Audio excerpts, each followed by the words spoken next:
Welcome, welcome. We are here again. And as you guys can tell, every single time we come out here, we get a new guest. And today I have an amazing guest. Today you guys get to learn. This is going to be fun and exciting as always, But one of the things that I want you guys to understand is that whenever we hop on here, if you guys are watching replay, make sure you comment replay below. You guys get to check out and learn something. And this is Feed Your Mind Talk Show. Well, it's a podcast, but basically what we do is we go on and feed your mind. So today, my guest is an impact coach, and her passion, Instigator. Basically, she is here to help high-performing professionals slow down to speed up, especially professionals that have the invisible disabilities. Okay, I'll get into more of that stuff in a second, but I don't want to wait anymore. You guys don't have to do. So as always, with a little bit of fireworks, we are going to bring up Regina. Welcome. Happy face. And of course, today is a special day. Okay, if you guys are watching recording, today is an International Ladies Day. Okay, I'm originally from Poland, so we celebrate big. So first of all, happy Women's Day, and welcome to Feed Your Mind podcast. Thank you. This is exciting. I love the fireworks. Way to get me excited, Rafal. Thank you. That's awesome. So maybe let's just start with, who is Regina, and maybe just introduce you a little bit to people that are going to find her, because I know we get to learn so many different things. I've seen you, I watched you, I love your energy, but there's so much knowledge you have that I would love for our audience to hear about. Thank you. Wow, Ed, that is the big question. Who am I? I've spent a lot of years trying to figure that out. But in everything I do, Rafal, special education is what runs through all of it. So I'm an educator by trade, and I taught in the classroom for 3.5 years, which is actually the professional lifeline of a special educator. Now, whether they quit because they get burned out or they quit for other reasons, I was fortunate enough to quit with an opportunity to go get my master's at the University of North Carolina at Chapel Hill. And that jump-started a whole adventure as I followed my husband through his professional training as a veterinarian. And so I got this unique opportunity to reinvent myself again and again and again over the course of my career. And had you told me that at the beginning of my teaching career, I never would have believed you, because I had that vision of the name on the door for 30 years, and then I would retire from teaching and I go off and live in a warm weather climate. But that is not how it happened at all. So my coaching and passion instigation has really been with me for 25 years, as long as from the time my first child came out. Yeah. I have been working with individuals with invisible disabilities, and it has been absolutely the most rewarding work I could ever do. And now I'm at a point where all of the things I've ever wanted have come together: speaking, writing, one-to-one, working with companies. It's all happening. So it's exciting. That's incredible. You know what? When you say, I think a lot of us, even myself, when I was starting out, I was incorporated. I thought I'm going to do that for the rest of my life. I was there for 18 years. Yeah. And then you reinvent yourself. And I know you said you reinvent yourself multiple times. Mm-hmm. Because I think one thing we forget is when you go get a job or you go to career, we're not doing something we're passionate about. But when you find your passion and at the same time you can help others and it's rewarding on the inside, you can do this over and over and over. Yes. And it's amazing how when you're doing what you love and really getting into your flow, and I've studied Csikszentmihalyi. I met Csikszentmihalyi. He was an amazing man who we lost just this past May, And that concept of flow, I learned that later in life. But what happens when you get into that is that you wake up before your alarm goes off. You jump out of bed, you know. The people I work with often come to me and say, I'm living my life at 30% of what I'm capable of, 40% of what I really want to be. And I'm thinking, for years now, I have been waking up living 90, 95, 100%, 100% every day. And that's what I help my clients do. That's what I want to help the world do, is to be living at their highest levels, feeling happy, you know? And I think a lot of us have that misperception of not understanding. Like when you talk about invisible disabilities, like Oh, sometimes for someone that doesn't have any issues, they look at it like, "Ugh, what do you mean you have depression? What do you mean you're going through this?" Like, it's not part of it. But it's not as easy because they don't understand what the other person gone through, what other people are feeling and stuff like that. And a lot of times, I mean, I went through myself knowing people that were going through that stuff. And you mhm. look at it, it's like when you hear on the inside what they're going through, there's got to be professional help. And maybe let's touch on a bit about the invisible disabilities. That would be awesome. Right. And it is exactly what it says. It's invisible. So the neurotypical people do not, they can, here's a great example. When you've got something, if you're a neurotypical, you that's what we'll call you, neurotypical, and you have to get something done, can you force yourself to pay attention to the task? Can you make yourself do the thing? Yes or no? Well, I can. Okay.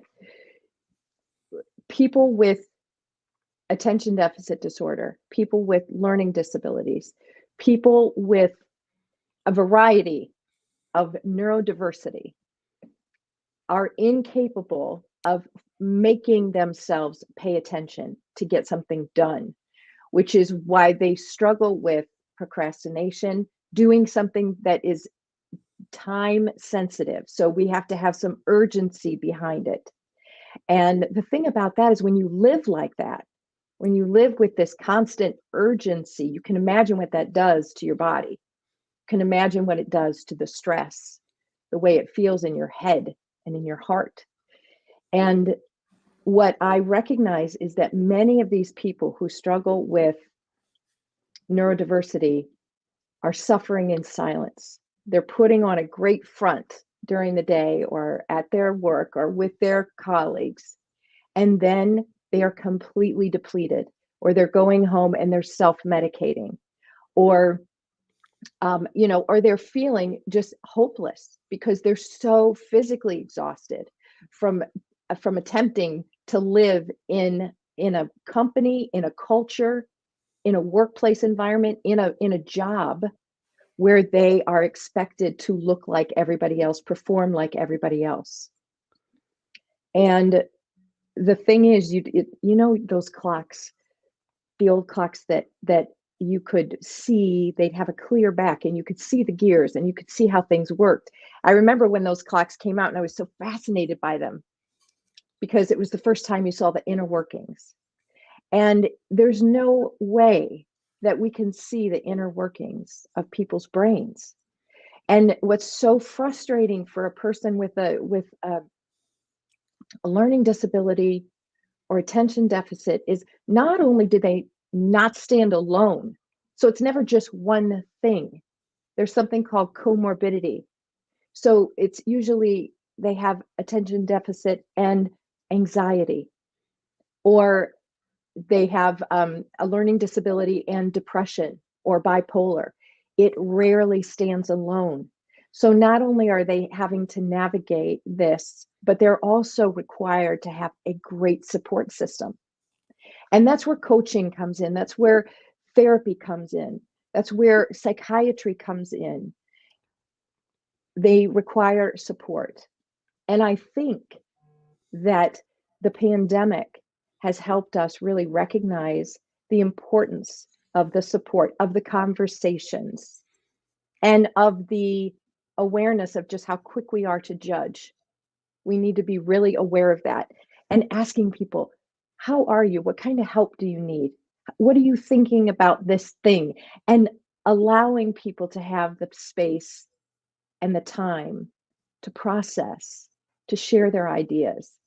I mean, one of the reasons that I always have my Post-its, I should be partnering with Post-it, is because this is where my ideas go. I get them out of my head so that I can have conversation and they're not. I call them brain dumps. You know, just dump it. Yep. Exactly, Yep. exactly. Yes. And so the other thing about invisible disabilities, nothing to do with intelligence. So you and many people are twice exceptional. They are gifted and they have a learning disability. And so we are, I think that people need to realize not only does it have nothing to do with how smart they are, they're average or above average intelligence, but also they need to recognize that this is genetic. And often late life diagnoses, especially with women, comes when they recognize it and diagnose it in their children. And then they start to say, oh my gosh, I struggle with this. This Oh is my God. me. Yeah. This is, yeah, yeah. That's incredible. You know what? And Mhm. I think a lot of people, and you were talking about the pandemic, you know, that it did open up a lot of eyes because a lot of people had to stay home and, you know, more stress and people are spending time or just realizing something. And I think sometimes maybe it's not really a shame of, you know, admitting to it, but Mm, maybe it's just how do I start talking about it, having conversation about it. That's something that because I do have friends. I have, you know, friends that obviously you know that I'm involved with the water and the ionizing. mhm. I'm a hydration specialist as well. Yes, yes, And one of the things that I learned was, you know, HDD, I guess, and autism, all that stuff. It's all brain function. And yeah. if we're 80% water, water was really important. And I know there's Mm, a lot of studies is done. But one thing that I realized that it's not people think disability is like something wow, you know, crazy that you're disabled, you can't do nothing. But sometimes it's how does a person open up to basically talk about it or ask for help because sometimes they're hidden inside. I don't want to talk about it. This is my problem. I'll just deal with exactly. Exactly. And you know what? There's a lot of culture that is at play in this too. Across different cultures, it can be taboo to even use the word it. disability. And I know, you know, PC aside, I have seen and I've been doing this for 32 years or more, Okay. Rafal. And I know that when somebody is struggling, they are disabled. There's not one aspect of their life that is not affected. So when you look at an adult, you're talking about relationships. People with learning disabilities and ADHD, people with invisible disabilities are more likely to have multiple jobs, multiple marriages, relationships. They tend to self-medicate. So they're either smoking, drinking, using weed, whatever the self-medication is. They're more likely to have soft addictions. There are things that they experience that do prevent them from moving forward. Now, you get somebody who has had great support, early identification, they have therapy, they are involved in a team sport, they have movement as a part of their life, they've got great nutrition, they're not worried about putting food on the table. You get kids who grow up in those environments, and those are the ones that have more opportunity to excel and really stay motivated in their lives because they've learned. And especially, oh my gosh, especially the kids with ADD. We always used to say when I was a teacher that it's a good thing that they're so darn cute because they know how to work the relationship. Some of the most amazing, salespeople and presenters and performers have ADD, have dyslexia. They know how to work a crowd, and there's so many gifts in there that if we can see them, and that's the importance of great teachers, and great mothers and great fathers, to be able to see that in their kids and nurture it. But when you get diagnosed later in life, you are definitely dealing with something that I'm addressing all month long in my LinkedIn Live, and that is grief. We have to go through the grieving process. And I always say to my late life diagnoses, congratulations and my condolences. We celebrate it, and then we've got to move through the grief work. Mm-hmm. Because a lot of, yeah, it's you know what, I love that the way you approach it, because you're finding about something that you had it all life, but you just found out about it, and you have to realize that, you know what, let's address it. Because and I talked about this on my other podcast, but our word, the word that we say something to someone, you can hurt them, you can change their life, you can, in a good way or a bad way. We all can look back at something when someone said something that you still think about it, it still affected you. Yeah. And that right there, the programming that we do, go dealing with grief, I love that. Mm-hmm. And it's amazing to me in my work, and I think this is part of the thing that gives me so, like, this is what makes me so passionate about my stuff, is that there are themes that tend to arise in my work. And this week it has been thinking about the people in your life who have been great, that lean-tos, people you could really rely on and rest in their arms and be grateful for them. And then there were the people who sort of threw you off your path. And I had a guidance counselor early on. I was only 12 years old, getting already thinking about my high school, who told me that I was not smart enough to do what I wanted to do. He said, "You're not good Yeah. enough at science, so you cannot be a physical therapist." And I believed him, no question. And he said, "Do you have you have an alternative?" And I said, "Teacher, I guess." Mhm. And voila. But But look how powerful it is. Like, like yes, one word. yeah, yeah. Yeah.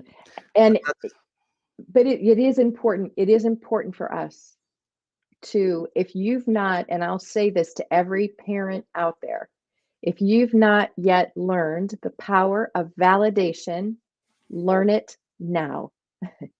Now. I learned it way too late. And when our children are frustrated and they're struggling in school, we want to fix it. And especially if we had trouble in school, we start to feel their stuff. We take on that pain and that embarrassment, and we do everything we can to protect our kids. When actually what has to happen is for us to say, "Wow, you seem upset." And then they're going to say, "Yes, of course I'm upset. This teacher did this and this teacher." And you say, "That makes sense. Of course you're upset. How could you feel any other way?" Learn about validation, because it will make all the difference in that the is way so that you. powerful. Yeah, Yeah. acknowledging stuff. And I have two boys myself too, and obviously, you try to do the best. But I remember when I was coaching the soccer team, and there'll be parents that are, it's younger kids and stuff, and the parents will be reliving their childhood through the kids, and their kid, like, I had one kid was jumping over the lines during the game. He wouldn't want to play soccer, none of that stuff, but the parents are trying to relive it. And I think the same thing too, what you said is, what we missed out in childhood, sometimes we try to relive it. Oh, it's like, I missed out, you got to do this, you got to be a lawyer, you got to be this. That's it. Yeah. Going back to the Hmm. grief. Yes. Love it. Yes. That's And amazing. this is another thing that I think that I'm really good at, Rafal, and that is listening to people's language. And I'm continually helping my clients reframe, especially the weak language, the "I'm sorry," the um, "don't want to do this," "can't do this," all the NTs. Yeah. I help people reframe that. I hear really what it is that they're saying, and I help them see that. We pull back the curtain a lot, and then by giving them the exchange in the vocabulary. So take the, instead of this, try that. Yeah. It makes a huge difference. And just yesterday, I worked with a woman on the way she presented herself in an interview, and got a text from her today saying, I got a job offer on the spot. Amazing how much language can Language change. and your mindset. I think mindset is one of the most powerful thing that you don't realize. I Yes. think there is a lot of programming that we have beliefs that we someone said, you said over and over, and that's why I love it. Mindset. I can tell you Mhm. just a really quick thing where I wrote this down is mindset. When I first started about actually, right now, I just booked a trip for 2 weeks on the 28th. I didn't realize that it's actually my fourth year anniversary when I resigned my corporate job after 18 years. Okay, I've been full time now for 4 years. Amazing. And what drove me was helping others, believing what's possible. I'm the corporate runaway, basically. I'm the guy that shows it. But when I started out, mindset, I never read books. Mhm. And my mentor, my coach was saying, go read books. I'm like, I don't want to read books. I Yeah. want to make money. Show me. I'm gonna Right. work hard. Yeah. Go read books. He said, and that was The Happy Pocket Full of Money and The Magic by Rhonda Ryan, The Yes. Gratitude. And it was just going back to that over and over. It's like, no, go read the book. I'm like, I don't want to read the book. I'm going to work hard. This is what I'm going to do. But I learned at the beginning, mindset is the most important thing, because without that, it's going to be so difficult for you to succeed in anything. Hmm. And Hmm. there is mindset right on the post notes. Well, what happens, I think, when you work, so when I work with my clients, my goal is to not have them as a client.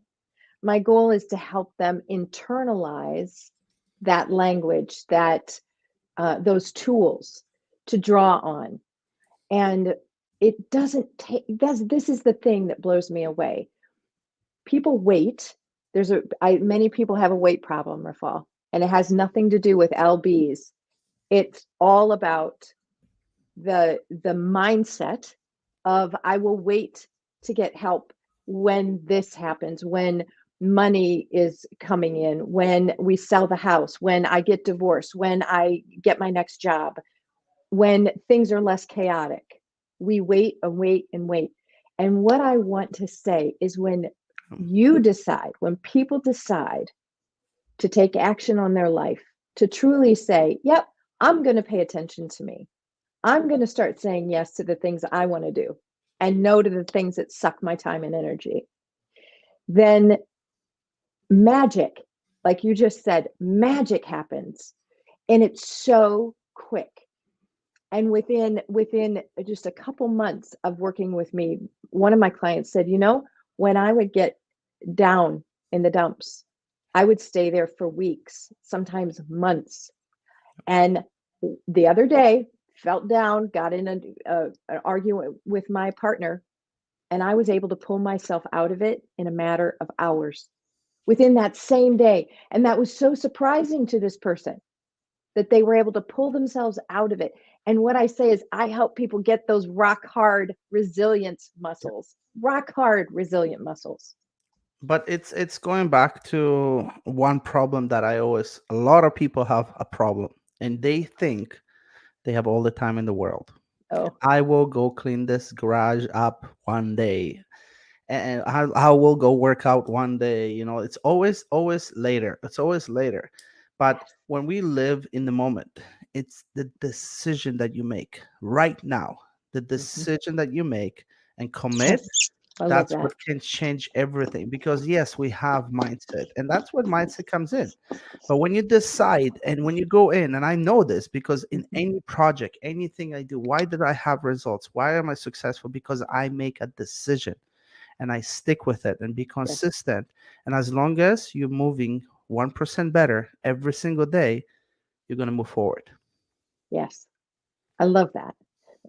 And I think that even, I only hung my shingle out for real 5 years ago.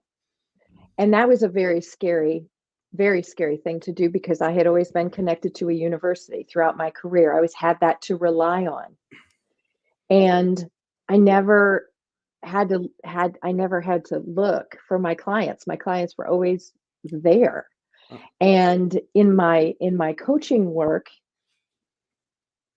I went basically referral only. And what's really wonderful, and I rarely tell people this, but I'm going to say it today, Oh, here we go. Get is ready. that yeah, here it is. I'm pulling back the curtain some more. Is not only was I trained as an ADD coach by the pioneer of ADD coaching. So the Nancy Rady was one of the co-engineers of the coaching movement in Invisible Disabilities. But I have also been linked arms with my mentor and one of my dear friends, Sari Solden, who wrote the book on women with ADD. And she has been the most valuable mentor and teacher in my life. And I used to get, like, when I started, I mean, all the people I met, all of my teachers along the way have come as a result of that relationship. And it all started because we both have daughters with the same name. Hers was adopted from Russia, Yeah. and mine just happens to have a Russian name, which is Daria. Mm-hmm. And that it's so amazing to be able to look over there, just look to the side and know she is a phone call, an outreach away. And not many people, I think, can say that they've had their mentor with them, for 20 plus years. And it's a wonderful, I stay on top of, continue learning from the leaders in the field. And that excites me too every day. I love, you know what, just going back to you with your passion, the reason, like I said, when I was talking to you, I was like, I got to get you on the, Yeah. we got to feed the mind with other, audience and stuff like that, because you have 32 years of experience, guys. Like, look back. When you do something for 32 years, like, for if you do it for 5 years, you're good. And when you do it for 10 years, you become an expert. And when you do it Yeah. for 32 years, you're like a ninja out there of the same I thing, love the same idea. But I think a lot of people have, I mean, there's so many coaches out there. There's yoga coach, there's fitness coach, I mean, I just was looking through some stuff, and someone has, they do, there's sex coaches, there's all kinds of different coaches. I Mhm. think a lot of people have the misperception that coach is all about just teaching you something, Mm, technique and everything else, but there's so much more to it. If you want yes. to touch base on when you have a client, what do you start with? Like, or how do you obviously first, you get them to find out a little bit about them, or can you maybe go through that process? Sure. And one of the things that I love, and I was inspired by the Happy Pocket Full of Money book that you encouraged me to read. That one changed my life 6.5 years ago. Once you get past the quantum physics part, then it gets a little bit then I understood a little bit more. Yeah. But one of the things, that I wrote this down just today, face every experience anew. I know one of the things that sets me apart is that I I don't have uh, 18 certificates hanging on my wall. I'm telling you, I think truly, once I got into education and I recognized every single kid was different. No two of my children looked the same. I would tell the general education teachers, this is this kid, and he or she has a learning disability. And they'd wave their hand and say, oh, yeah, I've had one of those in my classroom before. You haven't had this one, you know? And that is how I approach every single interaction, whether I'm working with a group or I'm working one to one, is I see that human. And I have this ability to not only see the gifts, I'm a strength based coach. I don't care what you don't do well. One of the first questions I ask my people is, what are you great at? What do you love? What did you do when you were a child? Did I ever ask you that question? What, Rafal? What did you love doing as a child? No, you have not. I was always outside, outdoors, played soccer all my life, so that's one of the things. But what you just said right there, Yeah. every child, every person is unique. And we group them together because you have some disability that someone Right. named certain thing. Mhm. And I think it's going back to no one is the same. Everyone has different personality. Everyone has different childhood. Everyone has something that they went through. Yeah. So why would you judge it? So I mean, it's making someone feel special, but Mhm. without. And I think I've done this when I worked at my corporate. I was manager in charge of a lot of people, and one thing that I learned is that I always treated people with they have a life outside of work, so you always have to be open-minded and listen to them first Mhm. before Mhm. judging. We always talk about don't judge the book by its cover, Yeah. but we all do it beforehand. And I think when you said in regards to each child, each person has a different personality and has different unique skills that they can Mhm. probably provide, and they can probably teach you new things all the time Yeah. because you probably had so many kids and students that you went through. So Well, and you think about what I would love to see more in the world are people who are curious, wondering about, oh, I want to know more about that person. So that, that behavior might seem a little odd to you. Or here's one. I bet everybody who's listening to this has experienced this, where you talk to a person and they're looking at your hair or they're looking at your shoulder. And what's your first thought? they're stale.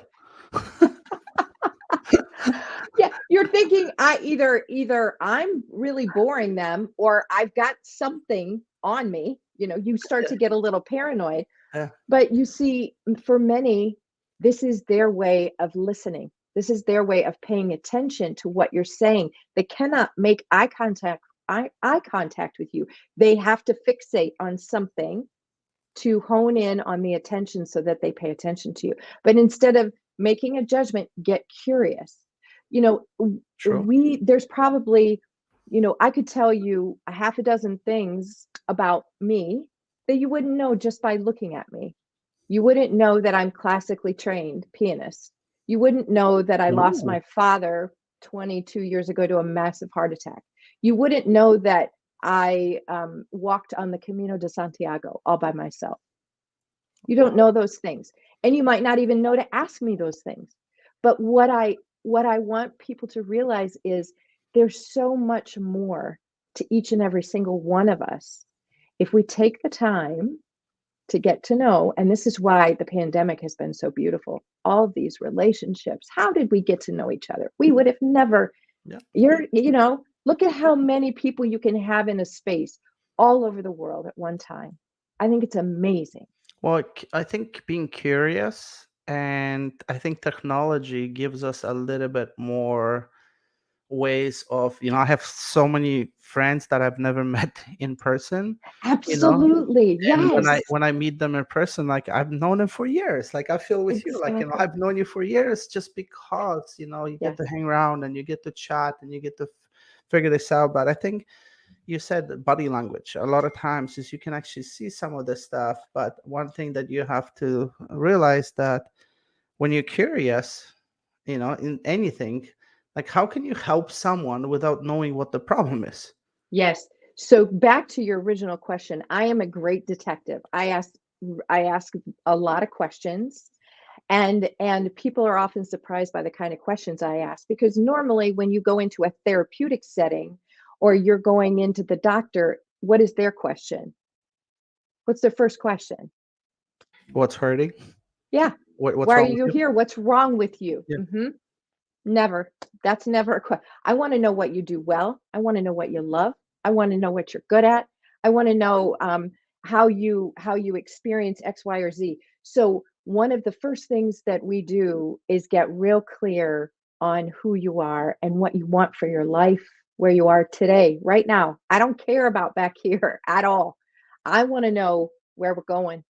And so asking good questions, I help identify values, which we could talk for another hour about the importance of that. But helping people identify truly what they value. And then we get really good at learning how to make decisions.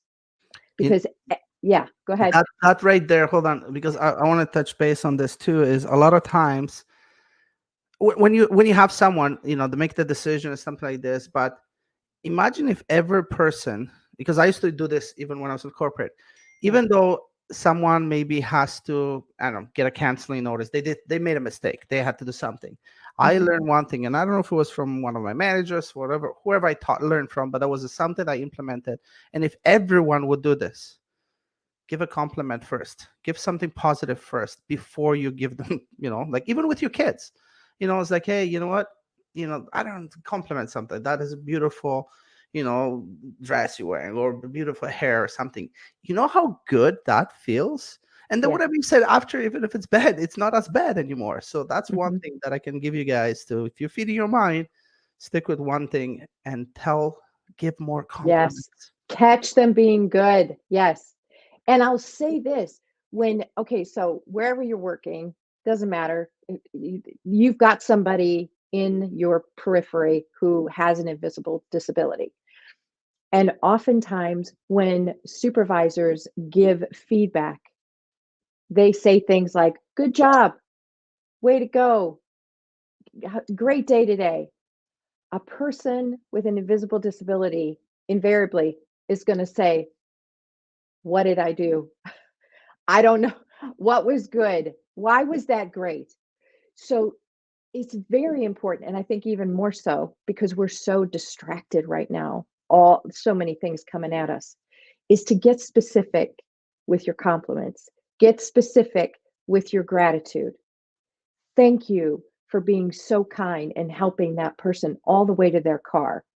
All you had to do was bag the groceries, but you took that cart right there to her car and loaded those groceries for her. That was a great decision. Keep that up. Do more of that. So when you think about giving feedback, avoid being lazy with it. Get specific and tell them exactly what they did well and why they ought to do it again.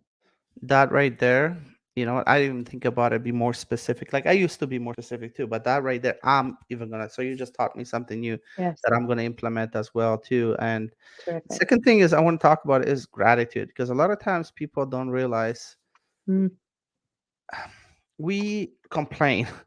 We are complaining society. We yes. complain about things we cannot control, but we are not grateful for getting up in the morning, okay, Mhm, and mhm. being able to walk. Oh, Some yes. people can't. Being able to get up, open your eyes, and say thank you, thank you. You just woke up. But right Yeah, there, gratitude is one of the things that when I first started reading the magic, when I got into a mindset, when I started personal development, I don't realize how much gratitude, visualization, manifestation works. I thought it was some guru, universe, how it's gonna work. sure. What is gratitude?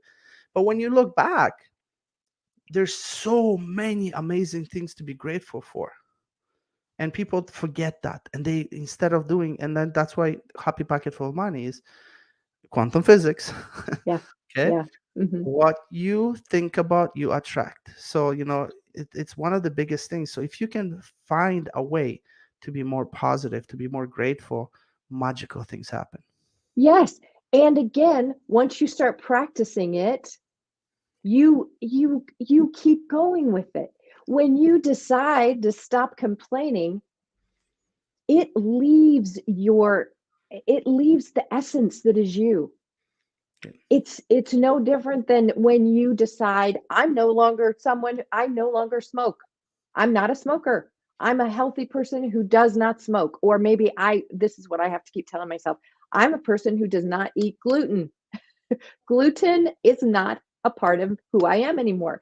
You remove that from your life and you become this new person. It's the same thing with gratitude. You either know and use and live it, or you're miserable and you're complaining and you're finding everything wrong with the world. We don't see the world as it is, we see the world as we are. Yeah. How do you want to see the world?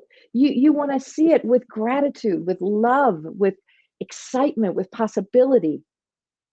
And sometimes you got to plug in to other people for that. Sometimes you need that resource to plug into, and somebody just sent me I need an infusion of you. I need an infusion of your energy. I See, wish, yeah. I said that because your personality, your energy is just, I need more of this. And that's the Mhm. thing. And I think a lot of times, gratitude is great. Like right now, the gas prices are crazy, but can you control it? No. So stop Yeah. complaining about it and do something that you can be grateful for. But it's just we forget. We forget. We're stressed out. We're a busy society, and that's why we all need a coach. I spent hundreds of thousands of dollars invested into different training, different coaches, manifestation over the last 6.5 years, well, almost 7 years. Mhm. And at first, I'm like, why should I spend someone tell me what to do? Maybe let's answer Mhm. that. So let's say if you have clients, Yes. why do you have why should people hire a coach? Yeah. Well, and one of the things that I make sure people know is, this is your journey. This is a I say I make you do what you want to do. You want to do something? Yeah. We all want to do something, but many of us do not do what we know we need to do. That is a classic problem with people with neurodiversity. I know what to do. I'm just not doing it. Okay. So part of working with somebody, and first of all, you want to test me out? Come take a test drive. 15 minutes, I can flip your life lens in 15 minutes. I can flip how you view the world in less than 15 minutes. And the And best way hope, to read to get you there will be on the this website here. yeah, yes, and LinkedIn, another great place to find me, connect with me. Let's make a plan. But yes, you can get right to me through the website and LinkedIn. Two great first go-to places. And I think a lot of people, before you get going, a lot of people don't, Yeah. they think, I don't think it's for me. Or what does it cost you to go in? Yes, 15 minutes of your time to find out if that coach is a right fit or if that person Yeah. can help you. Ask questions. It's like I don't, how many times I have free sessions Oh, and yes. people will be like, I don't have time. I'm like, really? How are you doing financially? How are you doing this? Like now when I teach people, same thing with you. If Yeah. you can change Yeah. someone's by realizing that you hired a coach that can literally drastically Mhm. transform your life 180 degrees, would you do it? Mhm. But because sometimes we're in this denial. Nah, I don't need help. No, I can do it myself. No, you cannot. Trust me. You need help. Ask questions. That's why I always say, you guys, if you're watching and doing this, get Mhm. into and book yourself, find a coach. Regina, I known her for a few months and I seen some amazing things that are happening. And I'm not, selling you guys to just go book calls for free just to waste someone's time. No, No, literally go in, find out, do the research. But when you find someone, before you hire them, talk to them, see if you're a talk to good fit. them. Absolutely. Yeah. You've got to swirl with them and you got to be ready.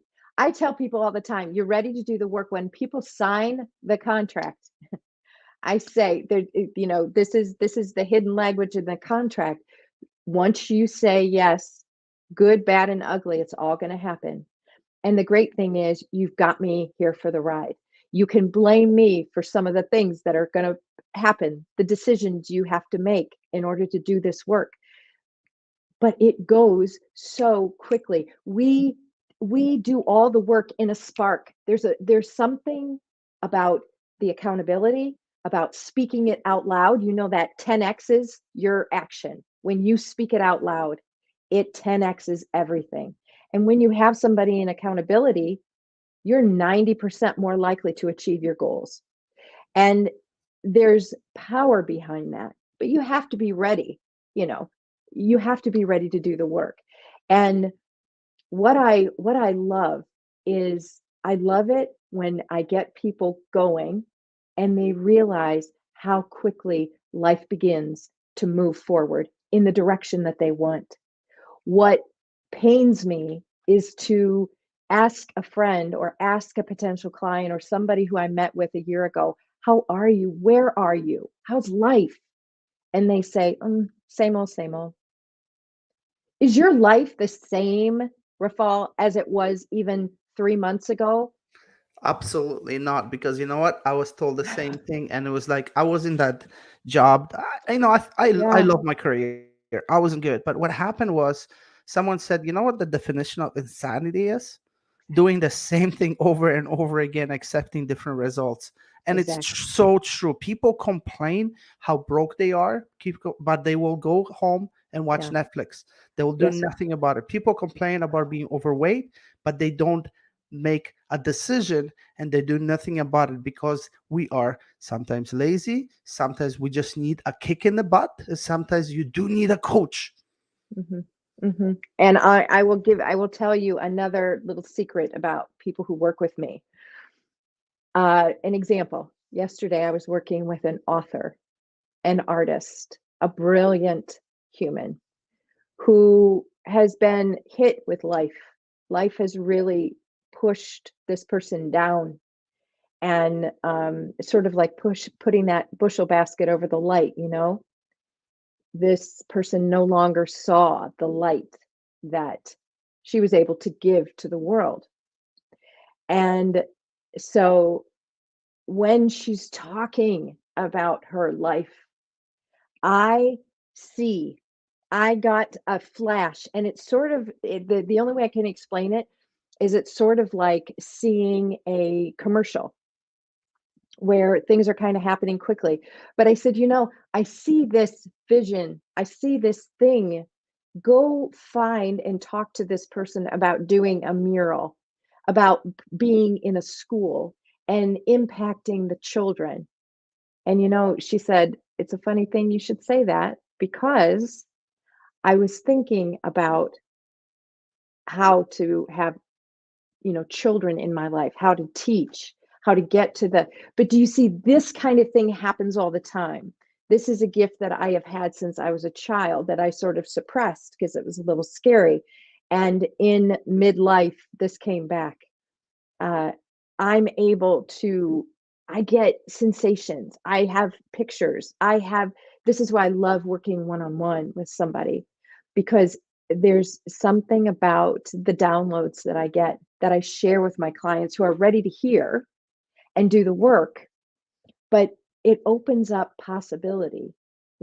I've heard people say, I never thought this big until we started working together. I never imagined to this scale before we started to talk and do this great work. That's what we're doing.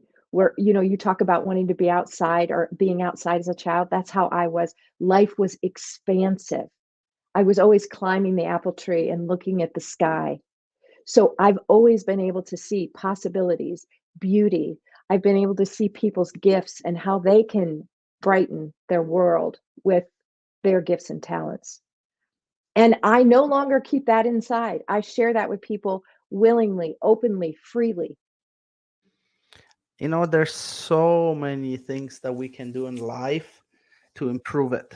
And all it takes, like you look on the right side, okay, you have the grief mindset, the side gratitude. Okay. Just making that decision. And I encourage you, yes. And I think people get hit with life. We get bombarded. We get things come our Absolutely. way. Yep. And I think one thing through my journey, when I started learning, is someone said something to me, Rafal, universe has to even things out. So when something bad happens, how do you know if it's bad or good? Yes. If Maybe. like, how do you Yes. know you lose your job? How do you know it's bad if 6 months later you got the better job, better career, changed everything? But we're afraid of change. We're scared to get out of a comfort zone. We are literally trying to see if we can make a difference, but we're scared because we're like, I remember me quitting my 18-year corporate career. I was there for 16 years. I started a side hustle. It turned into amazing. My business grew up. I was ready to quit, but I was so afraid that I took 1 year stress leave. Literally, I took a year off because I was afraid to quit. Yes.